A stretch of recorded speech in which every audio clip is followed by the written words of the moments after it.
El Palacio de Buckingham, el Big Ben. Todo el mundo conoce estas joyas del paisaje de Londres. Pero muy poca gente sabe que debajo de las calles de la capital británica se ocultan estructuras increíbles que son tan extraordinarias como fascinantes. Construcciones subterráneas que cambiaron el curso de la historia. Durante la Segunda Guerra Mundial, un búnker secreto se convirtió en el cuartel general de Winston Churchill y fue clave para la victoria final de los aliados. Y desde aquí, esta megaestructura subterránea de 6.000 metros cuadrados fue desde donde el primer ministro británico dirigió las operaciones. El reposabrazos derecho muestra los arañazos que Churchill hizo con sus uñas. Todos los muebles en esta sala reflejan el profundo drama que se desarrolló aquí en las salas del gabinete de guerra.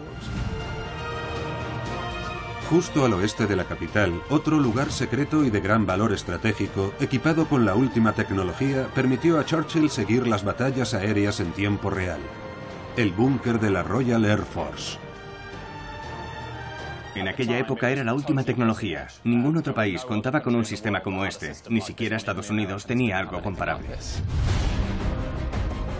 Pero un siglo antes, el Londres subterráneo fue el escenario de un reto de ingeniería aún más colosal. El famoso Tube, con sus 440 kilómetros de túneles, 11 líneas y 270 estaciones por las que entran y salen 5 millones de pasajeros cada día. Fue el primer ferrocarril urbano subterráneo del mundo. Nunca en la historia se había construido un túnel tan largo debajo de una ciudad.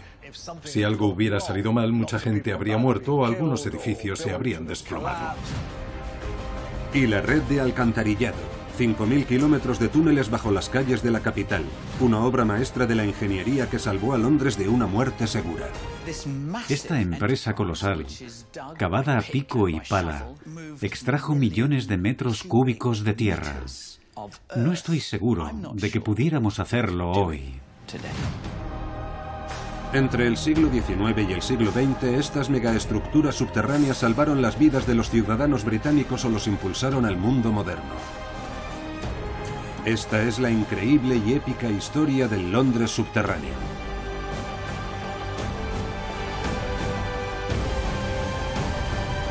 Ciudades secretas, Londres, las megaestructuras subterráneas.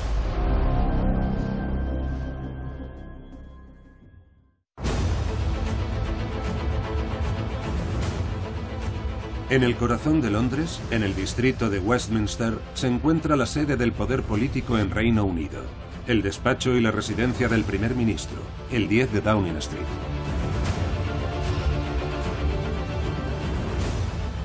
Lo que la gente no sabe es que a 200 metros de distancia, bajo la calle, hay un gran búnker secreto, las salas de guerra. Es una extraordinaria fortaleza subterránea de hormigón y acero de 6.000 metros cuadrados, construida en 2 niveles. Más de 100 habitaciones en las que trabajaban hasta 500 personas día y noche.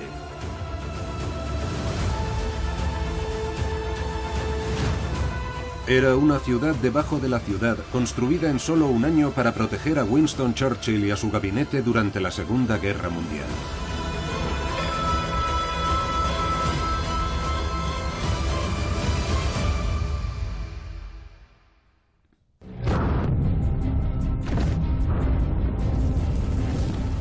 El 1 de septiembre de 1939 estalló la Segunda Guerra Mundial. Muy pronto, tras la capitulación de Francia y Bélgica en el verano de 1940, Gran Bretaña se encontró sola luchando contra la Alemania nazi.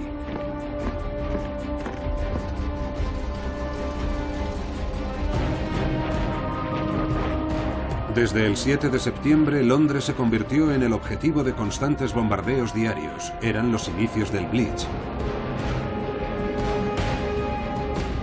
Un diluvio de fuego y destrucción. Pero el primer ministro británico, Winston Churchill, se negó a abandonar la capital. Al igual que el rey Jorge VI y su reina, que decidieron permanecer en el Palacio de Buckingham. Churchill quería estar en el fragor de la batalla para seguir los ataques aéreos en primera persona y apoyar a su pueblo. Era un hombre testarudo e irreductible. Pero si iba a quedarse en la ciudad, Churchill solo tenía una solución: descender a sus entrañas, hasta un búnker secreto recién terminado.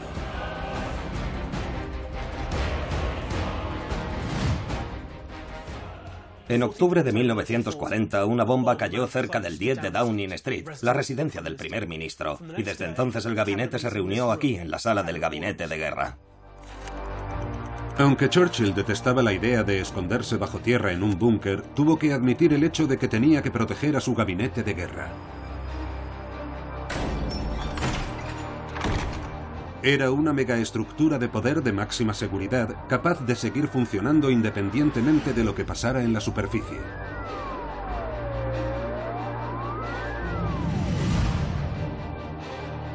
Y para eso el búnker no solo disponía de un equipo de ventilación, sino también de un impresionante sistema para filtrar el aire.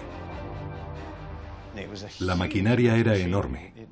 Ocupaba una sala de 10 metros por 20 y tenía 2 pisos de altura. Lo único que hacía era filtrar el aire, porque la teoría era que los alemanes utilizarían gas o algo parecido. La mayoría de las puertas eran herméticas, a prueba de gases, de una manera muy sencilla. Por ejemplo, con un reborde de caucho alrededor, de forma que cuando se cerraban el lugar quedara herméticamente sellado. Era difícil que penetrara el gas, no era imposible, solo difícil. Fue en este espacio reducido donde cada día el primer ministro y su gabinete tomaban las decisiones más importantes. Fue aquí, en esta sala, donde se decidiría el destino del planeta. Aún hoy se sigue sintiendo en esta sala del gabinete de guerra la presencia de Winston Churchill, el carismático e indomable aristócrata, con un puro en la boca y el futuro de la guerra sobre sus hombros. Esta era la silla de Churchill. En el reposabrazo se puede percibir toda la tensión y el estrés que existía en las reuniones que aquí se mantenían. En el reposabrazos derecho pueden verse los rasguños de las uñas de Churchill. En el del lado izquierdo hay cortes más profundos causados por el sello del anillo de Churchill tamborileando contra el reposabrazos. Incluso los muebles de esta sala reflejan el profundo drama que se vivió aquí, en la sala del gabinete de guerra. Churchill estaba nervioso porque toda la información crucial sobre la guerra llegaba hasta este lugar estratégico. Para centralizar toda la información existía una sala específica, el salón de mapas. Todos los días, las 24 horas, los oficiales del ejército, la armada y la fuerza aérea recibían informes de todo el mundo sobre las batallas en curso y los movimientos de tropas.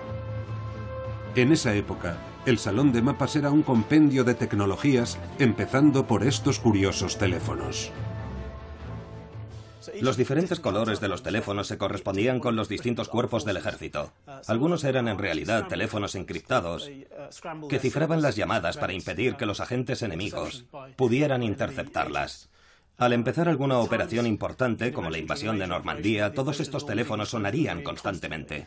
Algunos de ellos estaban equipados con bombillas, de forma que no emitieran sonido. En su lugar se encendía una bombilla, ayudando así a calmar la sala en momentos de gran tensión. Nada se les escapaba a los oficiales que traspasaban toda la información en tiempo real a estos mapas enormes. Y en 1940 todo se hacía a mano. Este mapa, por ejemplo, se usaba para registrar los movimientos de los convoyes marinos. Está totalmente cubierto por miles y miles de pequeños agujeros de alfileres donde estaban los marcadores. En algunos lugares el mapa estaba tan desgastado por esos agujeros que tuvieron que repararlo. Aquí, en Gibraltar, tuvieron que colocar un triángulo de papel nuevo porque era un auténtico cuello de botella en el Mediterráneo. Es increíble imaginar la cantidad. Son miles y miles de pequeños agujeros, sobre todo en las rutas marinas que llevaban a Gran Bretaña. Seguían la guerra en directo con chinchetas. Y dado que cada minuto era crucial, se instaló un ingenioso sistema de tubos neumáticos para enviar los documentos de forma casi instantánea a todos los presentes en el búnker. Aquí, en la sala de mapas, pueden verse también algunos ejemplos de los equipos de oficina típicos de las décadas de los 30 y los 40. Esto es un tubo neumático, una forma de enviar mensajes lanzándolos por todo el complejo. Es un búnker hiperconectado diseñado para funcionar con total autonomía. Tenía sus propias cocinas y se instalaron dormitorios incluso para Winston Churchill en su apartamento privado, justo al lado del salón de mapas. El primer ministro pasaba allí horas tumbado en su cama, dictando instrucciones y discursos a su secretario. Era su forma muy personal de trabajar. Y también su escritorio estaba equipado con una tecnología sorprendente para la época. Vemos también un par de radiomicrófonos sobre la mesa. Esto nos recuerda que una de las armas más poderosas durante la guerra fue la retórica, la oratoria de Churchill. A través de estos micrófonos, que estaban conectados a otros equipos situados en las salas del gabinete de guerra, Churchill podía dirigirse al país y al mundo entero. Este escritorio fue un punto central en la batalla de la propaganda de guerra de Churchill. Pero nadie debería negarse a ver que se está preparando una invasión de esta isla a gran escala, con la minuciosidad habitual de los alemanes. Winston Churchill pronunció desde esta sala 4 discursos que han pasado a la historia. En cualquier momento. Pero fue en otra habitación del búnker, no muy lejos, donde se decidiría el destino del mundo libre. Es la habitación más misteriosa de toda la megaestructura, y Winston Churchill tenía acceso a ella. Esta es una habitación especialmente secreta. Pocos sabían lo que era. Si hubieran escrito secreto, seguramente habrían conseguido el efecto contrario. Todos habrían ido a escuchar detrás de la puerta. Y lo que hicieron los británicos de esa forma tan genuinamente británica fue disimularla como un aseo para Churchill para que nadie entrara allí. Entonces, ¿qué secreto se ocultaba detrás de esa puerta camuflada como la entrada a un aseo? Detrás de esta puerta insonorizada estaba la sala telefónica transatlántica, una línea directa con Estados Unidos. Esta sala se creó en 1943 para tener una línea telefónica segura y directa de alto secreto. Los estadounidenses trajeron e instalaron aquí un codificador Sig-Sally para que lo usara Churchill para estar conectados, de forma que el primer ministro pudiera hablar con el presidente en completo secreto. Esa era una tecnología ultramoderna. Esa tecnología ultramoderna de 1943 era un aparato de 55 toneladas. Un codificador de voz que por primera vez en la historia fusionaba la voz humana con una voz electrónica que la encriptaba para volver indescifrable.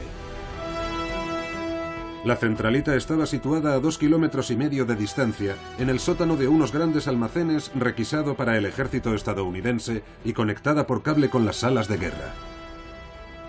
Churchill tuvo que aprender a usar esa máquina de guerra. En un estante sobre el escritorio hay un pequeño cuadro que dice Instrucciones Rayos X. Rayos X era el nombre en clave de este sistema de encriptado digital de alto secreto. Tenían instrucciones como: no es necesario alzar la voz, eso afectaría la calidad de la transmisión de la señal. Cuesta imaginarlo. Supongo que le dijeron a Churchill que mantuviera la calma y que hablara en voz baja para asegurarse de que el equipo funcionara correctamente.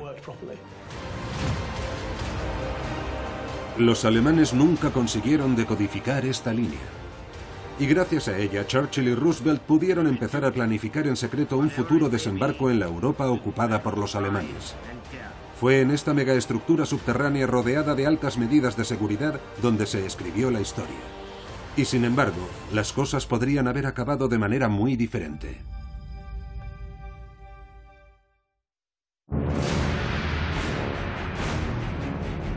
Septiembre de 1940, el punto álgido del Blitz.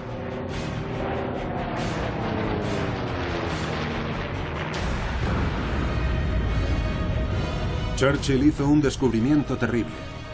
Las paredes de hormigón de 15 centímetros de espesor de su megaestructura no resistirían el impacto de una simple bomba de 250 kilogramos. Churchill descubrió horrorizado que sus salas secretas de guerra no eran seguras. Cuando entras en la sala del gabinete ves lo que había allí, que básicamente era todo el núcleo del gobierno. Estaban el primer ministro y al menos 6 ministros. El jefe del alto mando, el jefe de los servicios civiles, el secretario del gabinete. Como solemos decir en inglés, todos los huevos en la misma cesta, y una sola bomba habría acabado con todos. Cuesta creerlo. ¿Cómo podía esa megaestructura pensada para proteger a todo el alto mando británico ser tan vulnerable? Para descubrir la respuesta tenemos que retroceder unos años. 1938. Los británicos, que hasta entonces habían creído que el conflicto se resolvería de forma pacífica, comprendieron de repente que se enfrentaban a una guerra. Pillados por sorpresa, no tuvieron tiempo para construir un verdadero búnker para sus líderes. Ante la falta de alternativas, confiaron en un edificio ya construido. En 1938 eligieron un edificio conocido como Oficinas del Gobierno de Great George Street, que era el edificio gubernamental más reciente. Lo habían terminado en 1917. Su estructura era de acero, y por eso creyeron que, si lo reforzaban, podría resistir el impacto de las bombas. Y empezaron a trabajar en 1938. Los muros fueron reforzados con sacos de arena y tabiques de ladrillo. Las salas de guerra se terminaron en el último momento, el 27 de agosto de 1939, una semana antes de que estallara la guerra. A pesar de los trabajos realizados en el último momento, la megaestructura aún tenía un importante defecto. Situadas justo debajo de la calle, las salas de guerra eran vulnerables a las bombas. Es muy interesante pensar, si nos ponemos en su lugar, que Hitler intentaría averiguar dónde podía estar Churchill. Hitler posiblemente pensaba que, al igual que él mismo, estaría a 60 metros de profundidad, como Mussolini y como Stalin. ¿Pensaría Hitler que iba a estar en un sótano a 3 metros de profundidad y a solo 200 metros de su residencia? No lo creo. Churchill no estaba dispuesto a correr riesgos. Ordenó que se reforzara de forma masiva todo lo que rodeaba a su búnker. Hay vigas de madera de 30 centímetros de espesor, vigas de acero de 60 centímetros de anchura y también una estructura de acero de medio metro de profundidad. Y todo eso se reforzó con cemento y barras de acero para levantar un muro de hormigón de 1,80 metros. Es una construcción increíble. Esa enorme cubierta de hormigón sin duda reforzó la seguridad de las salas de guerra, pero nadie sabía si resistiría los nuevos misiles alemanes, que ya pesaban la asombrosa cifra de 900 kilos. La megaestructura en la que Churchill pasaría la mayor parte de su tiempo hasta el final de la guerra no era, por lo tanto, 100% segura. Pero sí lo era un lugar que Churchill visitaba de vez en cuando.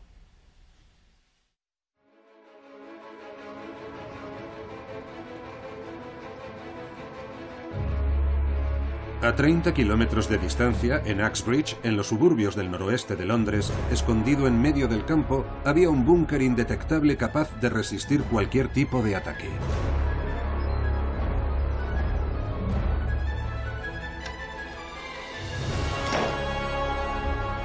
Era el búnker de la Real Fuerza Aérea.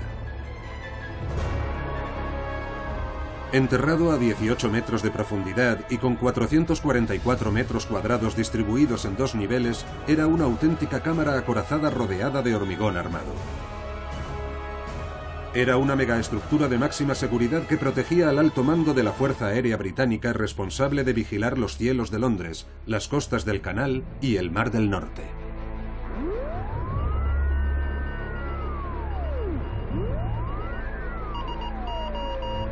Era un lugar altamente estratégico y un objetivo de primer orden para los escuadrones de bombarderos alemanes.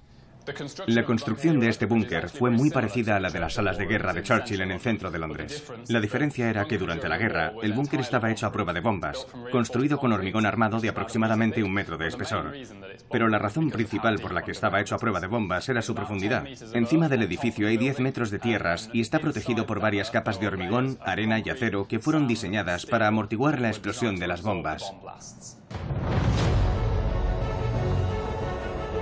Respiraderos de acero, puertas herméticas, sistemas para filtrar el aire.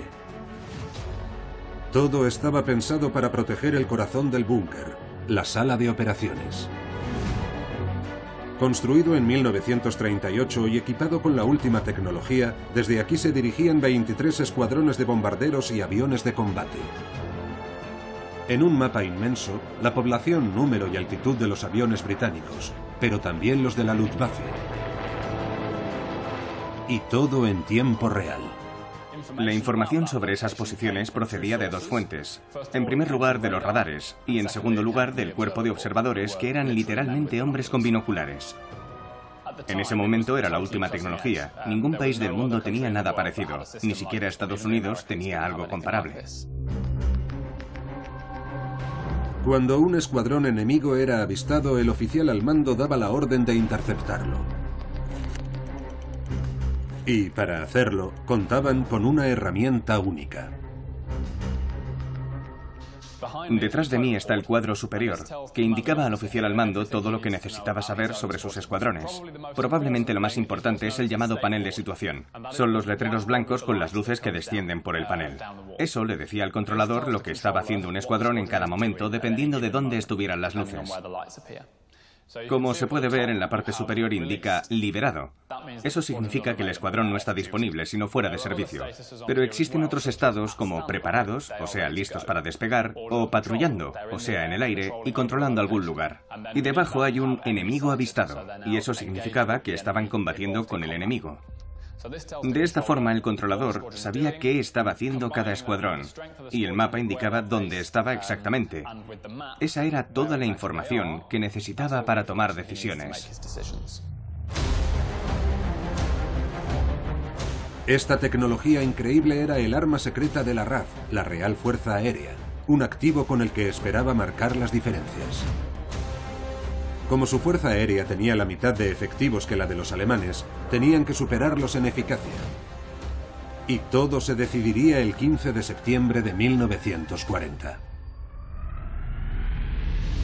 Hitler había decidido destruir la RAF antes de desembarcar en la costa británica e invadir el país. Durante 6 días, la Luftwaffe bombardeó Londres sin descanso. Luego, para asestar el golpe definitivo, Hitler envió 500 aviones. En el búnker de la RAF, la tensión no podía ser mayor. Incluso para Churchill, que había ido a seguir las operaciones. Porque para hacer frente a la increíble armada de la Luftwaffe, los británicos solo contaban con 300 aviones. La batalla prometía ser difícil.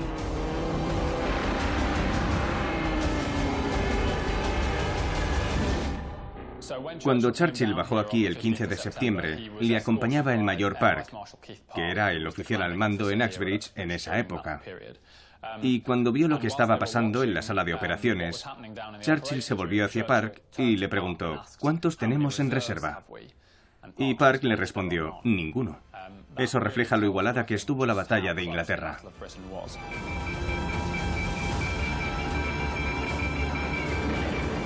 La RAF envió a toda su flota aérea a la batalla.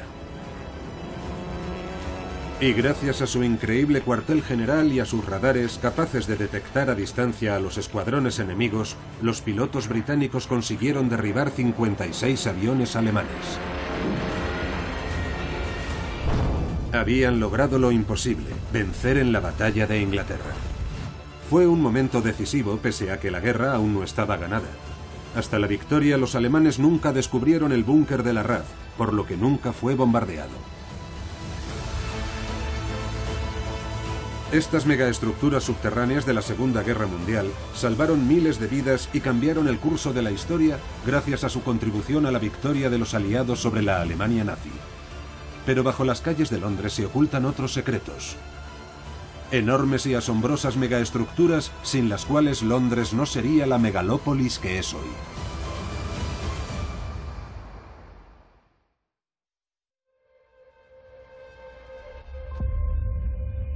Bajo las aceras de la capital británica hay enterradas 2 de las redes subterráneas más grandes jamás construidas en el mundo: el Metro de Londres y la red de alcantarillado.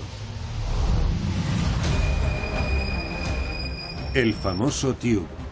Una gigantesca red que se extiende a lo largo de más de 8.000 kilómetros cuadrados desde el centro de la ciudad hasta los suburbios del extrarradio. 270 estaciones, 11 líneas inmensas, con una longitud total de 440 kilómetros. Es la red de metro más grande de Europa y también la primera que se construyó en el mundo. Al mismo tiempo que se construía, Londres también empezó a equiparse con uno de los primeros sistemas modernos de alcantarillado. Una increíble red que serpentea bajo el centro de la capital a lo largo de 5.000 kilómetros, la misma distancia que hay entre Londres y Nueva York. Y fue una megaestructura que salvó a la ciudad del cólera. Dos cambios colosales. Dos extraordinarias odiseas subterráneas. Las dos comenzadas a mediados del siglo XIX.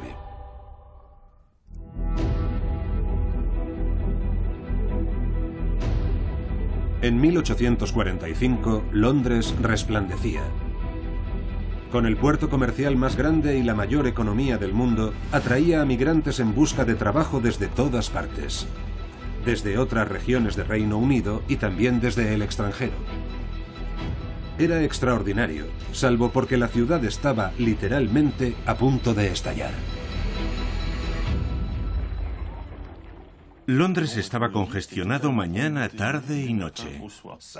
Las calles no daban abasto. Había vendedores ambulantes, carruajes, autobuses, caballos, coches. Sus calles eran un absoluto caos. La gente empezó a quejarse, ya que los negocios y las finanzas empezaron a verse amenazados. Pero nadie encontraba una solución. Hasta que apareció un miembro del Partido Liberal del ala izquierda de la Cámara de los Comunes y abogado de la ciudad de Londres, y que además conocía la capital como nadie. Charles Pearson era sorprendentemente abogado, pero también era un gran reformista. Quería que la gente viviera en condiciones mejores. Y eso era una parte importante de su idea. Si conseguían trasladar a la gente fuera del centro de Londres, podrían vivir más lejos y tener una casa con un pequeño jardín en lugar de vivir en viviendas espantosas.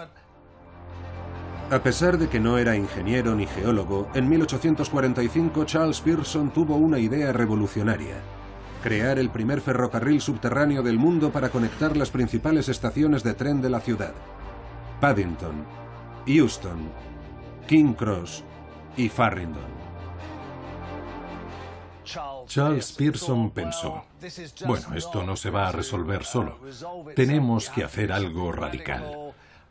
No se podía poner trenes en la superficie porque había demasiados edificios, demasiadas calles. Así que pensó, lo que tenemos que hacer es construir bajo el suelo. Los trenes circularían por tubos debajo de la ciudad para liberar las calles de tráfico. Era un proyecto descomunal, el presupuesto colosal, 1 millón de libras, el equivalente a 130 millones de dólares actuales. Pero a pesar de todo, en 1854 obtuvo la aprobación de la Comisión Real. La ciudad financiaría la construcción del metro en sociedad con una compañía ferroviaria. El sueño de Pearson empezó a hacerse realidad.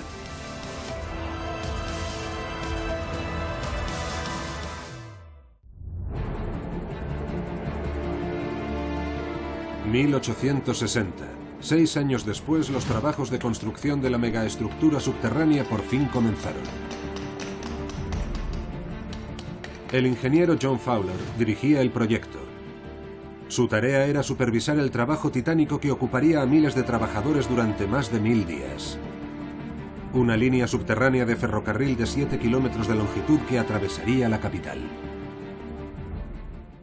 Nadie había construido nunca un ferrocarril debajo de una ciudad. Entonces, ¿cómo hacerlo?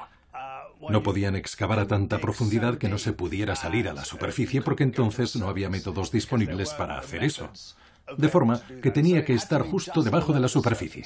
Simple y llanamente, vaciaron las calles. Y donde no había calles, derribaron edificios enteros de viviendas para dejar paso a la línea del ferrocarril. El método empleado por Fowler fue conocido como abrir y cubrir.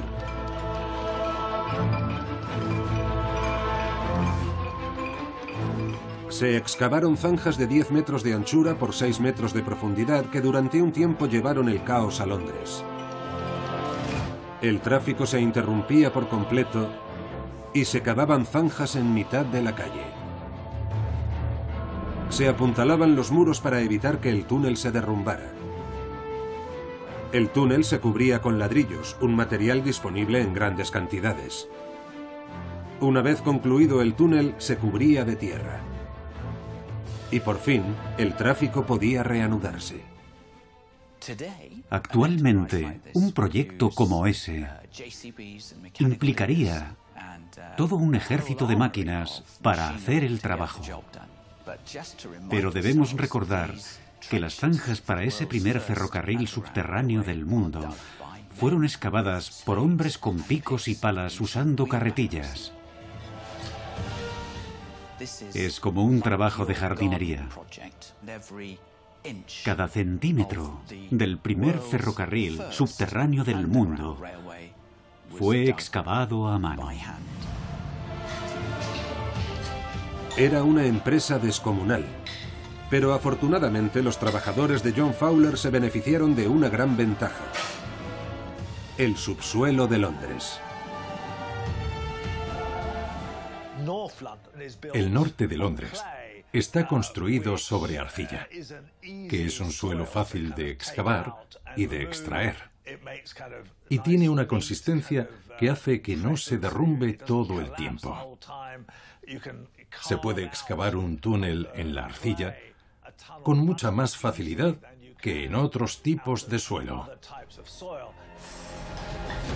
Gracias a ese suelo arcilloso, los trabajos del primer metro del mundo avanzaban rápidamente. Sin embargo, eso no era lo último para los londinenses, porque otra importante obra igual de titánica que la del metro exigiría una vez más todos sus esfuerzos bajo las calles de la capital: la construcción del alcantarillado.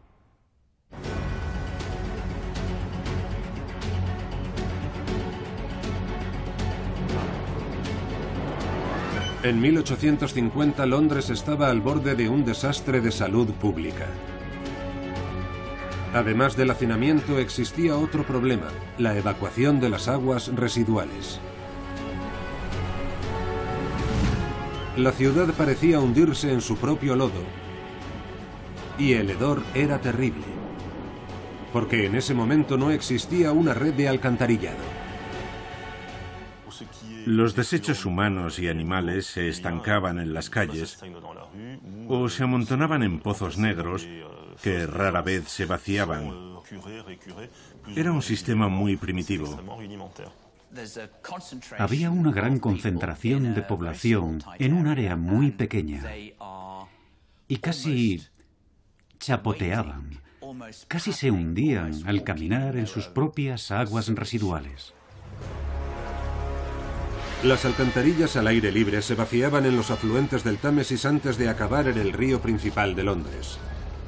Es más, entonces los londinenses sacaban su agua potable de aquel fétido y viscoso río Támesis.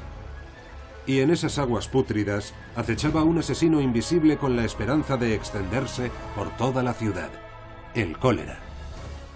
Era una enfermedad terrorífica. No existía ningún remedio para curar a los enfermos. Los enfermos de cólera sufrían cianosis, se ponían azules. Por eso se conocía a esa enfermedad como la muerte azul. 2 epidemias mortales propagaron el pánico y el miedo, en 1848 y de nuevo en 1852. En total, la epidemia mató a casi 25.000 londinenses. Y sin embargo, nadie había relacionado el cólera con las fétidas aguas de la capital. En aquella época, la gente creía que la enfermedad se contraía inhalando los efluvios que emanaban del Támesis, las infames miasmas.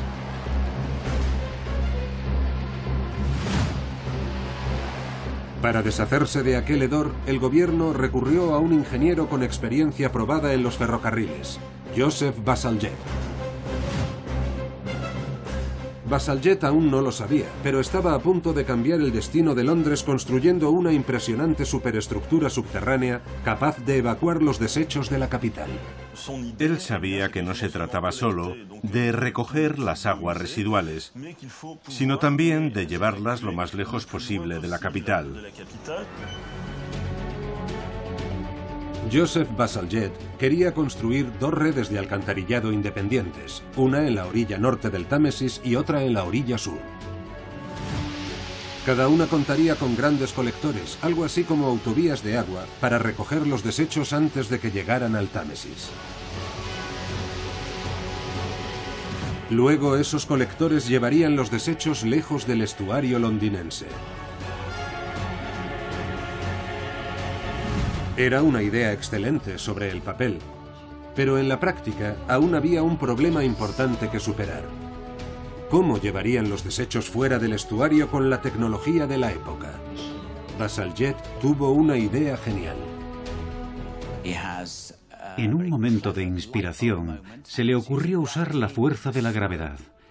El alcantarillado correría a lo largo del río Támesis y descendería hasta el mar. Y Bazalgette usó esa inclinación natural para sacar las aguas residuales y llevarlas al este, lo más lejos posible. Era una idea revolucionaria para su época. Y para asegurarse de que su sistema funcionara, Bazalgette calculó la inclinación mínima necesaria para que el agua fluyera de forma natural. Y era de 40 centímetros por kilómetro. El ingeniero lo planeó todo, hasta el más mínimo detalle, incluso la forma de los túneles.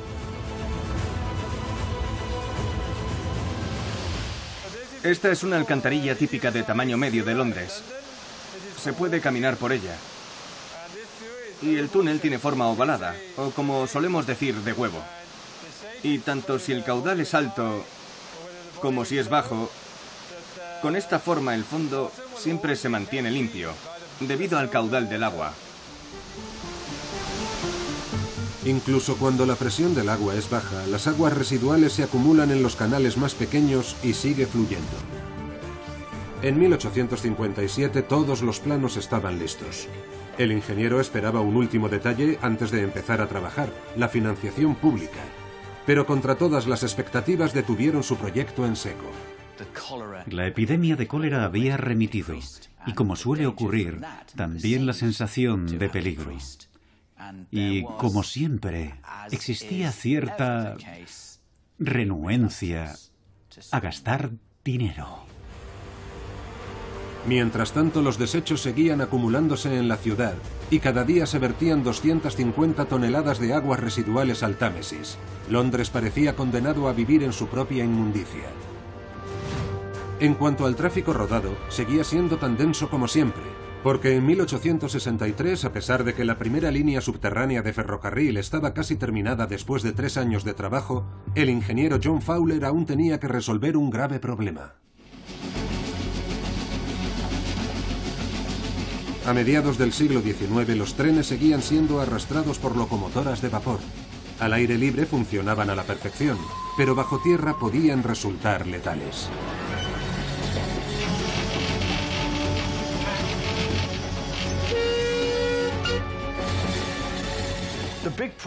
El gran problema, por supuesto, era que aún no se había desarrollado la electricidad, por lo que los trenes eran máquinas de vapor. No se podía usar un tren en un túnel de 7 kilómetros porque se habría llenado de humo, y ventilarlo habría sido casi imposible. Entonces, ¿cómo podían evitar que el metro de Londres se convirtiera en un ataúd? El equipo de John Fowler encontró una solución increíblemente ingeniosa: construir chimeneas de ventilación. Las locomotoras retendrían el humo durante 30 minutos y solo lo liberarían cuando estuvieran debajo de una chimenea. De esa forma, los gases tóxicos saldrían a la superficie. Pero la construcción de esas chimeneas en ocasiones implicaba demoler edificios enteros. Y en los distritos ricos nadie quería ver una chimenea humeando entre 2 edificios. Así que, para preservar la armonía arquitectónica, los ingenieros construyeron fachadas falsas puramente decorativas, como esta en Leinster Gardens. ¿Quién podría imaginar que en los números 23 y 24 esta hermosa fachada no ocultaba una casa, sino una chimenea de ventilación del ferrocarril? El presupuesto final se disparó hasta los 300 millones de libras. Pero la perseverancia dio sus frutos y la megaestructura subterránea por fin vio la luz del día. Asombrosamente, la primera línea de solo 7 kilómetros se construyó en unos 3 años y con 6 meses de retraso. Pero fue un milagro que intentaran hacerlo tan rápido, porque nunca antes se había hecho algo parecido. El 10 de enero de 1863 todo estaba preparado para la inauguración. En la estación de Paddington, en el noroeste de Londres, había mucho en juego. Durante los trabajos a gran escala, la prensa inició una campaña de una extraña agresividad contra el metro de Londres. La prensa inicialmente se mostró muy escéptica sobre el proyecto. Decían que nadie lo usaría, que estaría lleno de humo y que nadie bajaría. Que quién querría viajar bajo tierra a oscuras, que sería aterrador. ¿Se atreverían los londinenses a descender hasta las entrañas de la capital para subir a bordo de su famoso tren subterráneo? Con mucha astucia, el ferrocarril metropolitano anunció que el primer día de viaje sería gratuito, y el público pensó que sería divertido, y acudió en masa al ferrocarril llenando los vagones. El primer día 30.000 personas subieron a bordo del tren. El primer año tuvo 9,5 millones de pasajeros y el segundo año fueron 12 millones. Al final, la nueva línea metropolitana, que viajaba a 16 kilómetros por hora, conquistó a los londinenses. El proyecto fue un gran éxito. Nada podría interponerse ya en el camino de la expansión de la superestructura subterránea. En 1865, 2 años después de su inauguración, la línea metropolitana se amplió hasta cubrir una distancia de 19 kilómetros. Pero el genio británico no se detuvo ahí, porque el proyecto de una red de alcantarillado, que había sido parado en seco, iba a volver de una forma repentina e inesperada. En el verano de 1858, Londres, que aún seguía chapoteando en su propio fango, vivió un mes de junio inusualmente caluroso. Fue el conocido como verano del gran hedor. Con el calor se levantó un hedor absolutamente pútrido e insoportable. Y lógicamente, cuanto más cerca estuvieras del Támesis, más fuerte era. Y como todos los veranos en la orilla norte del río Támesis, el Parlamento se encontraba reunido. Y dentro del Palacio de Westminster, el aire era irrespirable. El pánico se apoderó de los políticos porque incluso más que a ese aire fétido, todos temían una nueva epidemia de cólera. El gran hedor fue el principio del fin del abuso del río Támesis. Y los políticos tuvieron que solucionar el problema. En julio de 1858, el Parlamento aprobó destinar 3 millones de libras esterlinas, el equivalente a 350 millones de dólares actuales, para la construcción de una red moderna de alcantarillado. Los trabajos comenzaron de inmediato y duraron 12 años. 2,7 millones de metros cúbicos de tierra excavados, 2.000 kilómetros de túneles subterráneos, el trabajo más grande de ingeniería civil jamás realizado en Reino Unido. Era un proyecto gigantesco, excavado con picos y palas, con el sudor de sus frentes. No estoy seguro de que hoy pudiéramos hacer semejante esfuerzo. Un proyecto tan enorme. Era un proyecto absolutamente demencial. Y para enfrentarse al desafío de construir esa superestructura subterránea, recurrieron a trabajadores con experiencia en la excavación de canales y zanjas. Los hombres que construyeron la red de alcantarillado de Basaljed eran conocidos como navvies, porque antes de construir la red de alcantarillas, construyeron canales. Y navvies era una broma, ya que era la abreviatura de navegantes. Día tras día, metro a metro, los navvies cavaron, extrajeron la tierra y luego construyeron túneles con ladrillos.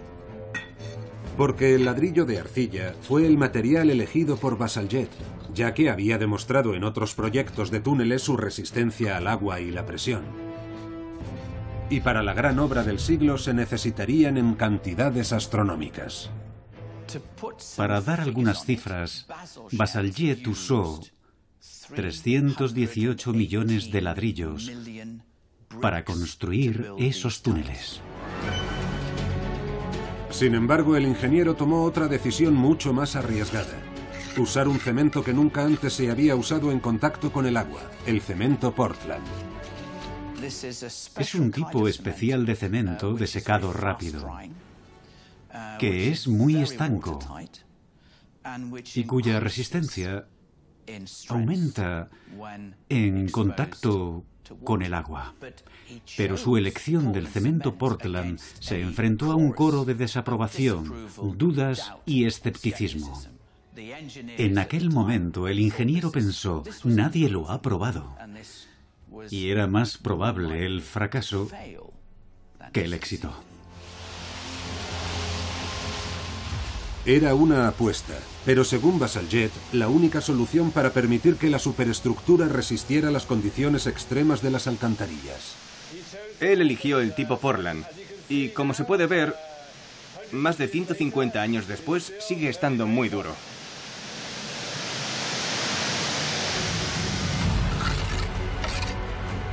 Ladrillo a ladrillo, capa de cemento tras capa de cemento, la construcción del proyecto de Bazalgette avanzaba. Pero aún tenía por delante el mayor desafío de todos, el de los enormes colectores. Eran túneles de 3,6 metros de diámetro a los que llegaban todas las aguas residuales de la capital y que tenían que atravesar la ciudad de oeste a este a lo largo de un recorrido total de 130 kilómetros. Para su construcción, Bazalgette se negó a provocar el caos en el centro de Londres excavando zanjas enormes en mitad de la calle. Necesitaba encontrar otra solución. Fue inteligente y para construir la arteria principal de la red de alcantarillado eligió los diques. A principios del siglo XIX no había diques en el Támesis.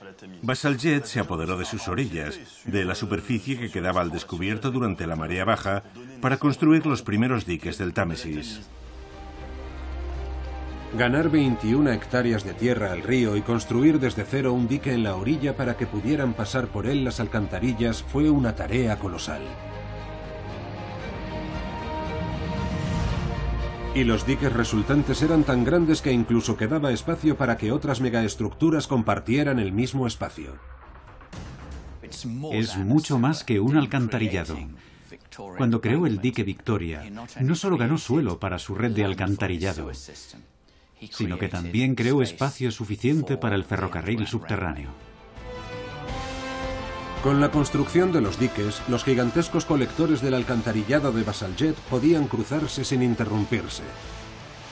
Y aunque el metro ya disponía de una pequeña parte de una línea, también tenía que innovar si quería extenderse por toda la ciudad.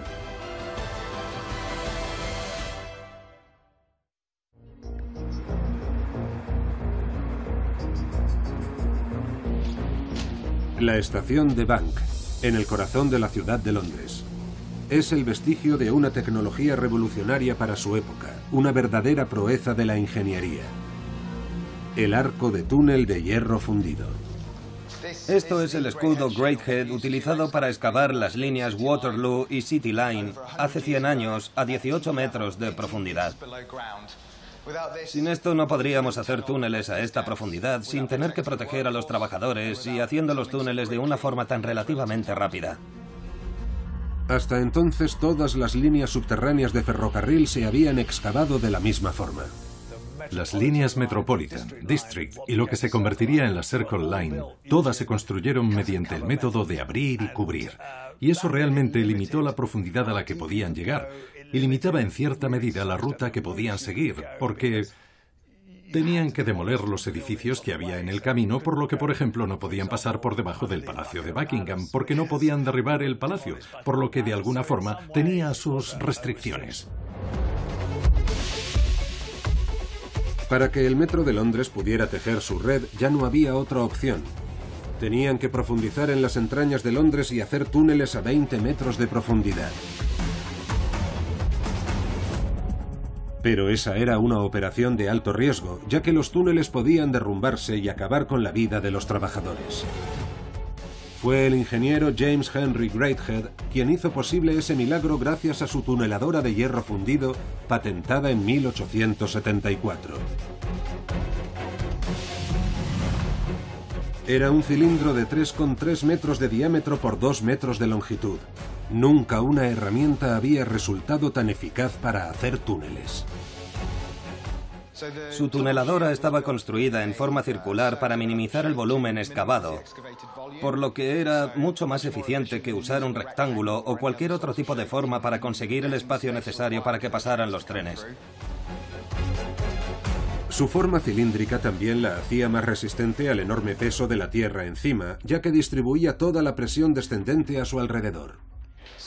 Hay que imaginar que los trabajadores estarían dentro de una cámara, como si tuvieran un caparazón a su alrededor, que los protegía de la tierra y del agua, y de todos los escombros y materiales que sacaban mientras excavaban.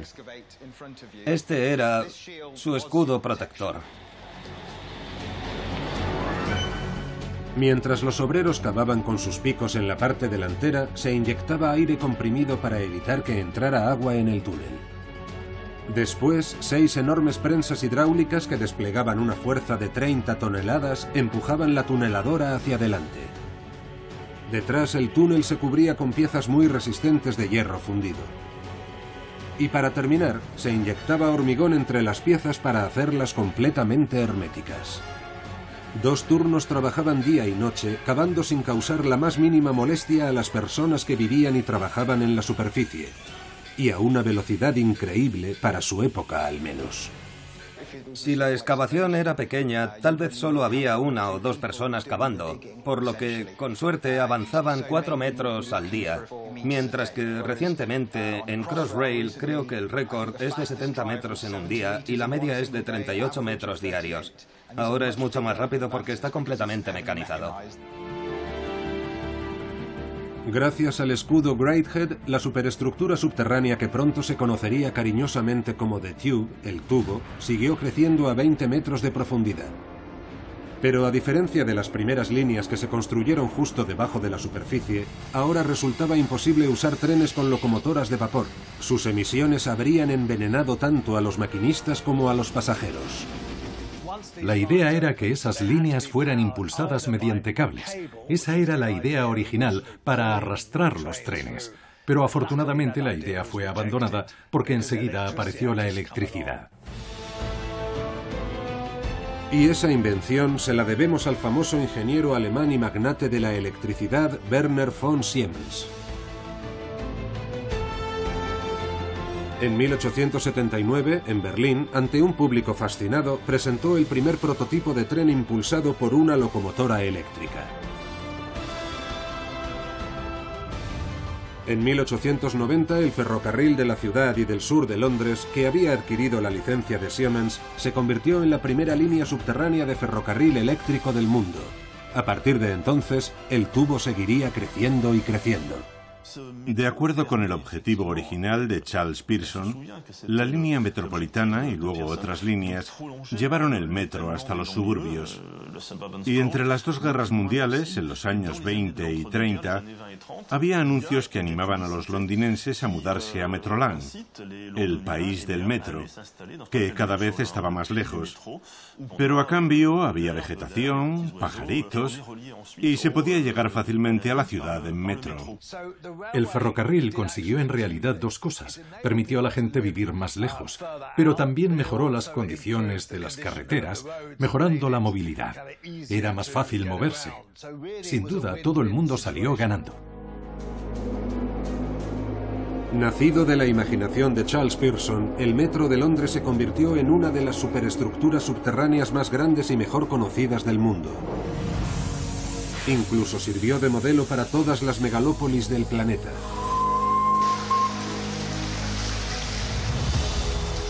Y gracias a la superestructura de la red de alcantarillado, Londres por fin pudo librarse del lodo y de las epidemias y recuperó el esplendor de antaño. Las proezas tecnológicas logradas bajo las calles transformaron profundamente la capital británica y le aseguraron su lugar como líder de la revolución industrial. Desde entonces el metro y el alcantarillado siguieron creciendo e inspirando a numerosas naciones en todo el mundo. En cuanto a los búnkeres de guerra, salvaron la vida de los ciudadanos británicos y contribuyeron a la victoria de los aliados sobre la Alemania nazi. El búnker totalmente impenetrable de la RAF sirvió como modelo para la construcción de los búnkeres modernos. Sin estas megaestructuras subterráneas, Londres sin duda nunca se habría convertido en la megalópolis que es hoy.